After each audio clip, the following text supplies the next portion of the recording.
আমি বাসায় যাওয়ার পরে আমার বাগিনা আমার কাছে একটি আবদার করে, "মামা আমি পার্কে ঘুরতে যাব।" তখন আমি আমার বাগিনাকে নিয়ে পার্কে ঘুরতে যাই এবং পার্কে গিয়ে দেখি একটি গেমের একটি অপশন আছে। তখন ৳৫০ দিয়ে একটি গেমের একটি টিকিট আনলাম। আমার ভাগিনা যখন আবদার করছে অবশ্যই আমার ভাগিনার আবদার পূরণ করতেই হবে। তাই গেম খেলার সুযোগ শুরু হয়ে গেল। দেখেন আমার ভাগিনা কীরকম খেলে। আসলে এটা সম্পূর্ণ বাটপারি, চিটারি, ২ নাম্বারি। কারণ এটা কখনো পারা যায় না। তারা বলে এরকম ২টি অপশন দেয়, ২টি কয়েন দেয়, ২টি অপশন পারলে নাকি পুরস্কার দেবে। এটা কখনো পারা সম্ভব না। কারণ অত বড় একটি বল গর্তের ভিতরে ফালানো একটু অসম্ভবের কারণ। যদিও এটাতে ছিনতাই, মানুষ চোখের সামনে ছিনতাই করে, ডাকাতি করে, কিন্তু মানুষেরা ধরা খুবই অসম্ভব। হ্যাঁ, আমার ভাগিনার মন কিন্তু একটু খারাপ হয়ে গেছে। মন খারাপ হওয়ারই কথা। যেহেতু ছোট মানুষ, অনেক আশা করে একটি গেম খেলার একটি করছে।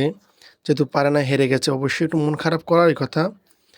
এটা সকল বেলারই সবসময় হতো। আপনারা যদি কোনো একটি আশা করে কিছু নেন, যদি ওটা হেরে যান, তাহলে আপনাদেরও মন খারাপ হয়। ঠিক তেমনই আমার ভাগিনার হয়তোবা মন খারাপ হয়ে গেছে। কিছু করার নাই।